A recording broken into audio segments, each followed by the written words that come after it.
Quando um turista de qualquer parte do planeta vai a Roma, dificilmente deixa de visitar um dos monumentos mais famosos da capital da Itália, a Fontana di Trevi. Construída em 1762 pelo artista Nicola Salvi, suas linhas barrocas gigantescas encantam a todos os moradores e turistas por sua beleza e imponência. Paralelamente a este cenário mundial, a cidade de São Paulo possui fontes de água excepcionais, de valor cultural e arquitetônico que, infelizmente, estão enfrentando uma grave crise e encontram-se praticamente abandonadas pelas autoridades públicas e pela população. Com o objetivo de reverter esse cenário desolador deste importante patrimônio paulista, no segundo semestre de 2014, alunos do curso de Engenharia e de Restauro da PUC de São Paulo, com auxílio de professores, passaram a desenvolver o projeto Fontes de São Paulo. Baseado na necessidade de reverter este quadro de abandono, foi então elaborada uma proposta de intervenções de restauro e conservação das fontes históricas de água da cidade de São Paulo. O projeto engloba 27 fontes de água na cidade de São Paulo, 18 das quais já catalogadas pelo Departamento de Patrimônio Histórico da Prefeitura Municipal de São Paulo. São foco do projeto o desenvolvimento de temas como a conservação dos monumentos históricos de São Paulo, as fontes de água, a reinserção destes monumentos no espaço público a partir do resgate da memória, da história e a renovação da utilização como espaço de convívio social e de manifestações culturais. Lamentavelmente, a situação atual aponta para o total abandono de grande parte das fontes. Algumas se encontram abandonadas, a maioria é alvo de depredação e quase a totalidade delas não estão mais funcionando. A Fonte dos Desejos, localizada no Parque do Anhangabaú, ao lado do Teatro Municipal no Centro Histórico de São Paulo, foi feita em homenagem a Antônio Carlos Gomes, o mais famoso compositor brasileiro. Sua principal obra foi o Guarani, baseado no romance de José de Alencar. Em 1957, o prefeito Adhemar de Barros recebeu inclusive uma escritora italiana, que lhe entregou um frasco com água da Fontana di Trevi de Roma.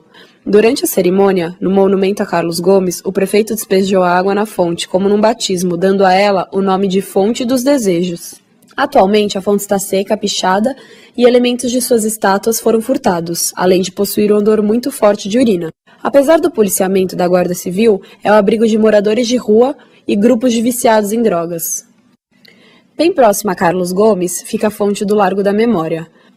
Por localizar-se ao lado do metrô Anhangabaú, a Fonte do Largo da Memória é bem mais frequentada por usuários do transporte público, porém poucos sabem que seu obelisco é o monumento mais antigo da cidade de São Paulo. No começo do século XIX, o Largo da Memória era ponto de reunião dos moradores do centro da cidade e caminho obrigatório dos viajantes que paravam para encher os seus cantis na água da bica que lá existia.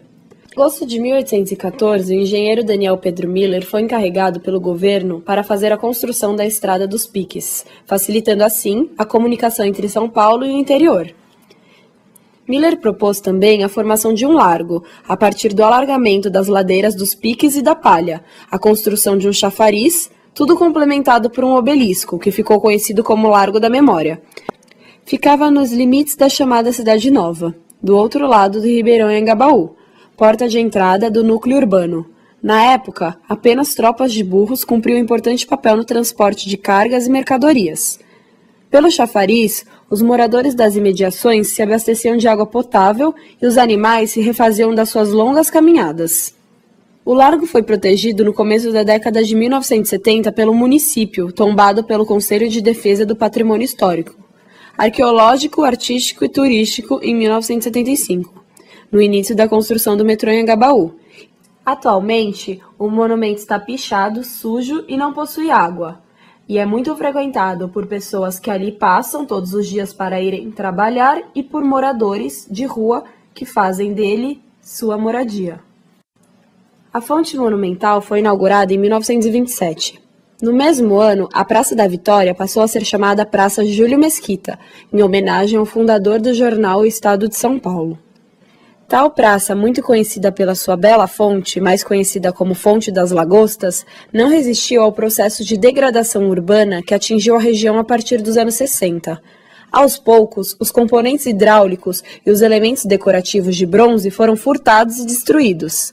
Já nos anos 70, o fato inspirou a Dona Irã Barbosa e Tasso Rangel a comporem a música Roubaram a Lagosta. Deixe a lagosta em paz, muito bom ficar ficar sozinha, mas é melhor ficar seca ou molhada do que ser derretida ou roubada. Se a gente der uma olhada no Jardim da Luz, é um conjunto, é um jardim tão harmonioso, tem um lago tão fantástico, não é? Se a gente puder ver o lago, as estátuas que adornam o lago, a Vênus de Milo, as outras estátuas, os peixes ali, as carpas, foi o primeiro jardim da cidade de qualquer forma. Mas olha como os lagos são bonitos, como eles são contemplativos. E acredite se quiser, esse jardim nunca esteve abandonado. Por incrível que pareça, sempre o lago funcionou, bem ou mal, hoje está melhorzinho, graças a uma reforma feita há 20 anos atrás.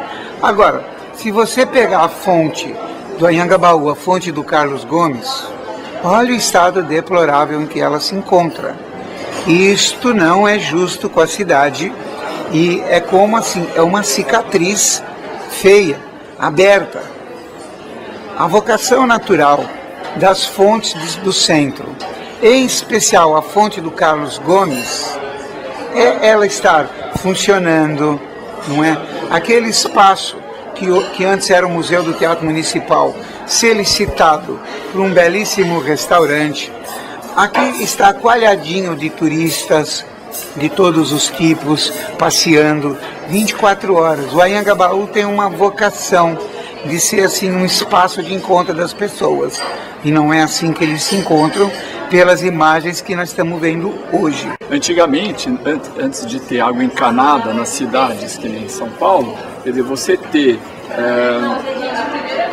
as fontes era uma questão primordial para você abastecer a cidade. Então devia ter gente que abastecia as casas com lata, com bilha, com tina, né? Porque não tinha água corrente. E também quando você tinha a questão dos animais, que era onde se reunia as tropas de animais nesses lugares, é evidente que antes de fazer sair para uma caminhada, para uma trajetória qualquer, você conseguia ali alimentar, matar a sede dos animais, eventualmente lavar, sei lá, esse tipo de coisa. Eu não sei exatamente como era a questão dos tropeiros, assim, o uso das fontes em si, mas era evidentemente um lugar de encontro.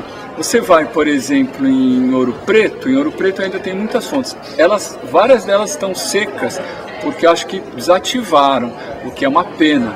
Mas, por exemplo, se você pegar assim, você vai em Roma, é uma loucura, porque em cada lugar que você vira tem uma fonte e muitas dessas fontes são realmente usadas. Você tem tipo a Fontana de Trevi, ó, a fonte lá, a fonte na Piazza Navona, que eu não sei o nome da fonte, ou aquela que é uma barcarola em frente à Piazza de Espanha.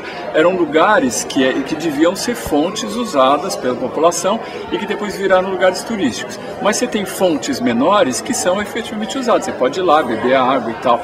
Então são, vamos dizer assim, são fontes arquitetonicamente menores, mas que eu acho que elas têm ainda a sua função, talvez saindo um pouco do centro histórico, no caso de Roma. No caso de Ouro Preto, eu imagino que seria super desejável elas voltarem a funcionar. E no caso de São Paulo, eu acho que elas teriam um papel ligeiramente diferente, dado que a gente tem uma escala metropolitana muito grande.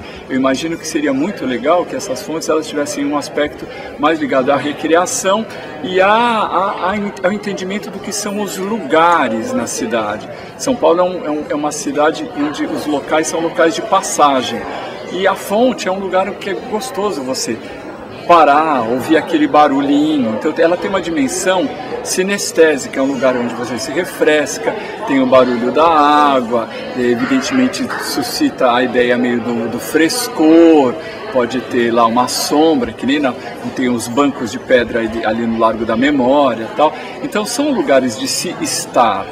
Eu considero as praças como um lugar, né, de incessante encontro e de intensa importância dentro da cidade para a criação de uma identidade coletiva, e claro que isso gera uma cultura muito mais forte, uma sensação de pertencimento.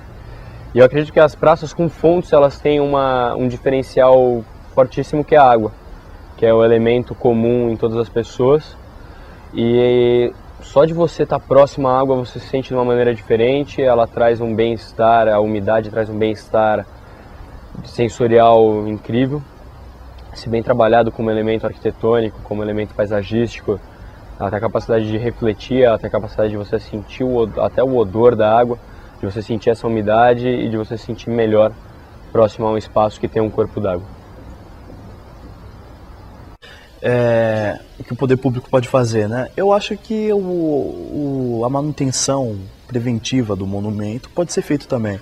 Porque a gente vê em São Paulo a experiência dos restauros dos monumentos na cidade, a gente observa que o poder público ele deixa por muito tempo os monumentos se deteriorarem.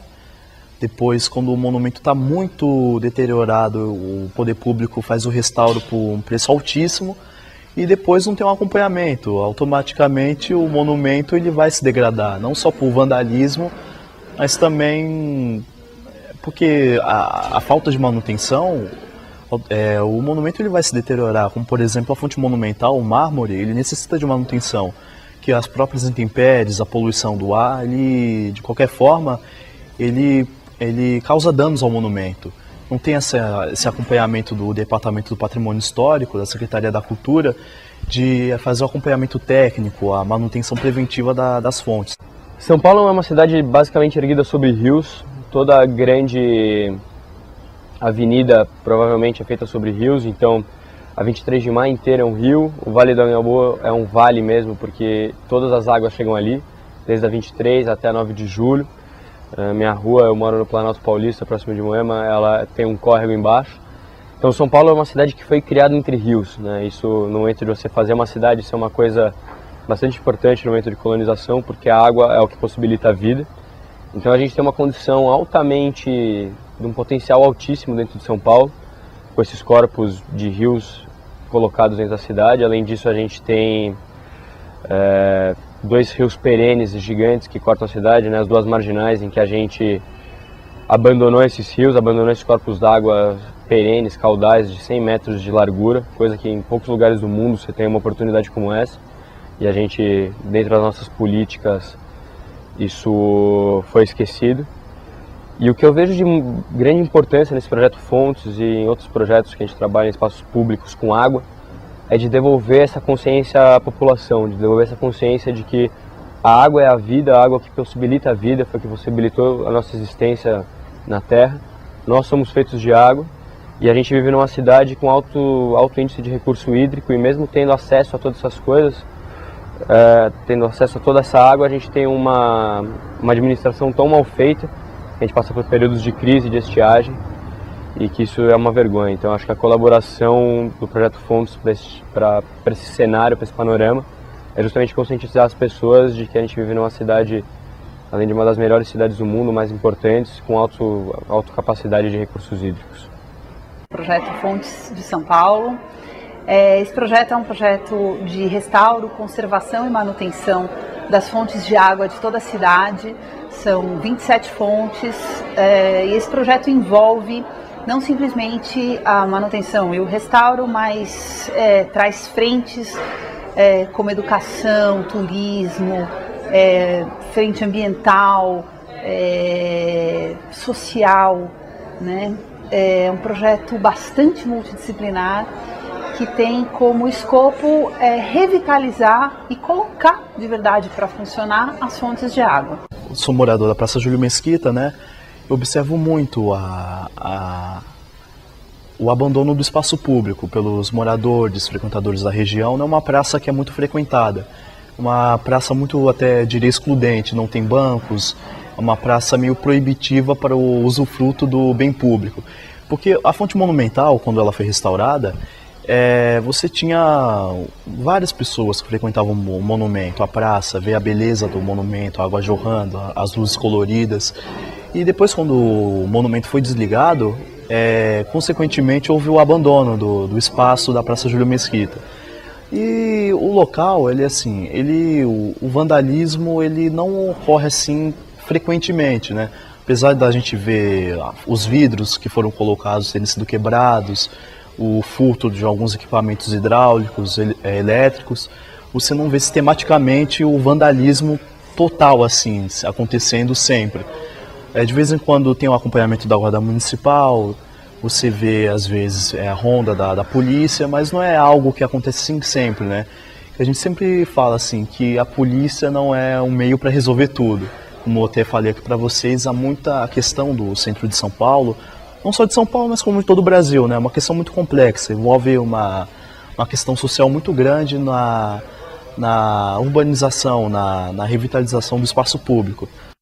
Projeto e a gente dá valor ao patrimônio material e ao patrimônio imaterial, né? Patrimônio imaterial é todo o aspecto, tudo aquilo que a gente não pega, né? A cultura, a manifestação cultural, a manifestação social, as pessoas como elas são na sua expressão ao redor daquele patrimônio, né? Se a gente não valorizar isso, se a gente não trazer isso para o patrimônio material, né? Para a obra de arte, para a fonte de água em si, não tem sentido, né? O patrimônio não é, a gente não separa, né?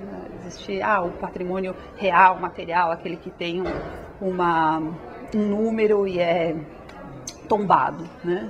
O patrimônio material também é tombado, né? As manifestações das pessoas também são fundamentais de serem preservadas e também trazidas com importância. Então a gente tem que pensar nessas duas coisas falando nesse projeto. Eu assim, acho que esse projeto é um projeto fantástico, maravilhoso do ponto de vista social, cultural, mas é um projeto que tem um grande desafio.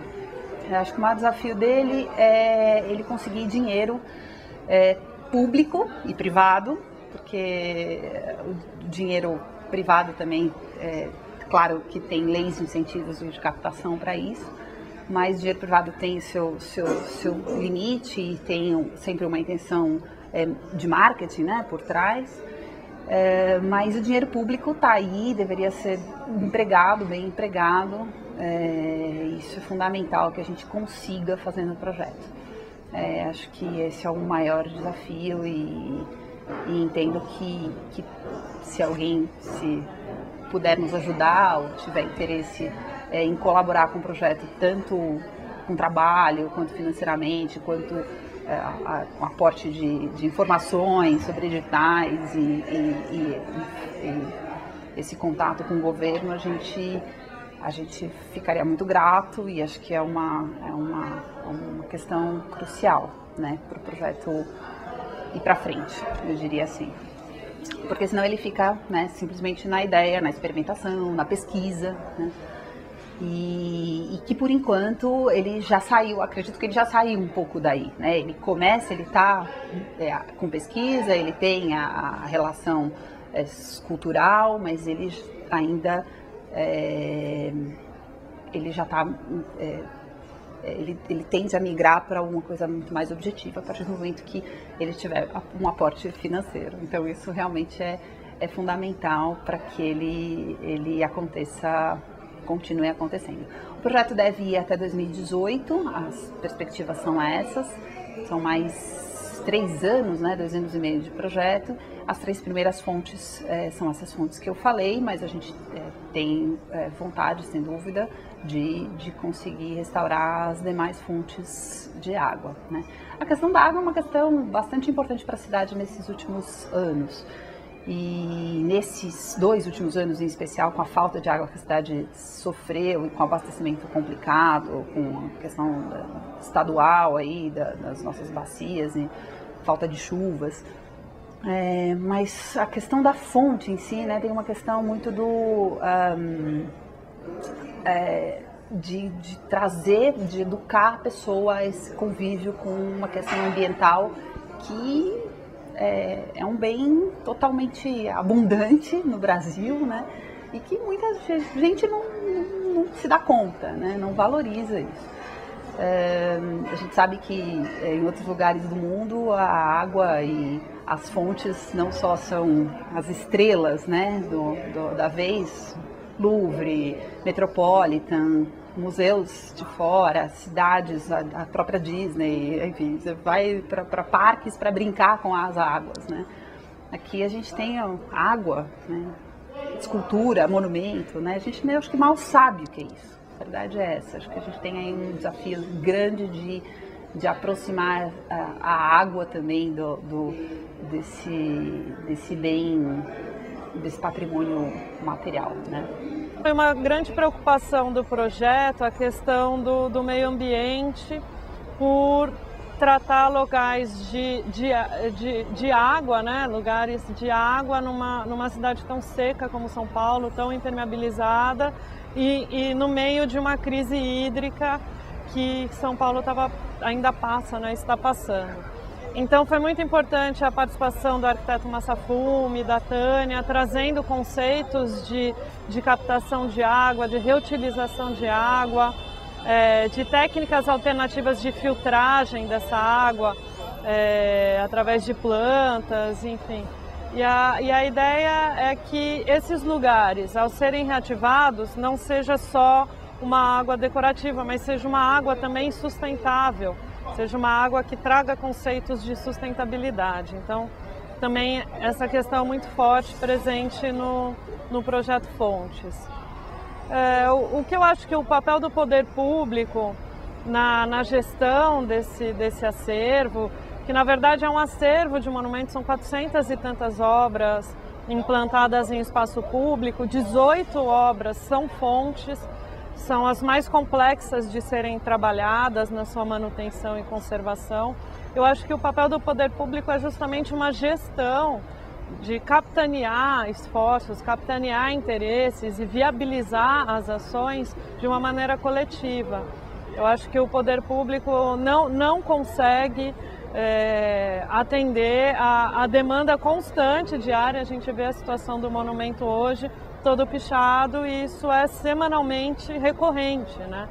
Então o envolvimento da sociedade, o envolvimento da iniciativa privada com ações de patrocínio, eu acho que ajudam a viabilizar o projeto. É um projeto extenso, enorme, mas eu acho que a grande vitória dele é conseguir aglutinar um pensamento e conseguir elencar todos os itens que deveriam ser atendidos, né? E que o momento seguinte, que eu acho que é o atual do projeto, é retornar à viabilização de pequenas etapas, né? Então, conseguir aglutinar movimentos culturais, por exemplo, aqui o Largo da Memória, depois do bicentenário já teve apresentação de dança, já teve um carnaval, tem um karaokê, vai ter uma festa junina, tem um pessoal que meio se aproximou desse espaço e com a intenção de ocupá-lo de uma forma diferente do que cotidianamente, como um lugar de moradia, como um lugar na verdade é uma exclusão, é um território livre na cidade, não é um espaço público livre, ele é um lugar que acaba atuando como não lugar, que acaba atuando como um lugar permitido às pessoas que não têm lugar na cidade. Então eu acho que são lugares de estar, de moradia, de pessoas que não têm esse acesso social. E esse também é um ponto importante do projeto, foi o olhar social que nós tivemos com relação ao espaço público. Nós entendemos que o patrimônio, além da matéria, além da pedra, além do objeto, além do fato histórico, ele é um bem a ser apropriado pelas pessoas hoje. Então, quem são essas pessoas, né? O que essas pessoas estão fazendo? Quem são as pessoas que frequentam o centro? Para quem que é esse patrimônio? Eu acho que essa é uma pergunta que o projeto tenta responder. Eu acho que é para as pessoas que estão cotidianamente aqui. E uma maneira de sustentabilidade, aí é uma questão do turismo, que assim, né, além das pessoas que estão aqui, o interesse histórico, o interesse cultural, o interesse de interação, de cultura, de lazer, pode ser interesse capitaneado, por exemplo, por ações de turismo, de divulgação de um roteiro, de educação patrimonial, que eu acho que essas obras podem ser objetos de reflexão, objetos de contar a história. Se você olhar no Largo da Memória, por exemplo, o obelisco está aqui há 200 anos e o que permaneceu de 200 anos praticamente é ele e as duas figueiras centenárias. O restante do cenário urbano todo mudou. tudo se transformou. Em 1922 foi executado esse projeto do Burgá, mas foi um tempo que essa fonte que existia aqui como abastecimento foi fechada, foi isolada da cidade. Então acho que são lugares que podem trazer informações históricas, podem contar esses fatos urbanos da cidade de São Paulo com um olhar crítico, um olhar reflexivo, não apenas como o lugar da história, né? Como uma historinha, mas um lugar da história como uma reflexão. O que nós fazemos com o nosso espaço público, o que a transformação urbana deixa de incorporar, o que ela incorpora, né? Se a gente vê o metrô em Anhangabaú, ele cortou uma parte da escadaria do Largo para construir outras escadarias de escada rolante para fazer essa ligação, ao mesmo tempo que o Largo seria uma ligação topográfica também. Então, ele deixou um muro cego voltado ao Largo, né? Ele é um rasgo urbano. Então, como interpretar essas transformações urbanas a partir desses monumentos, né?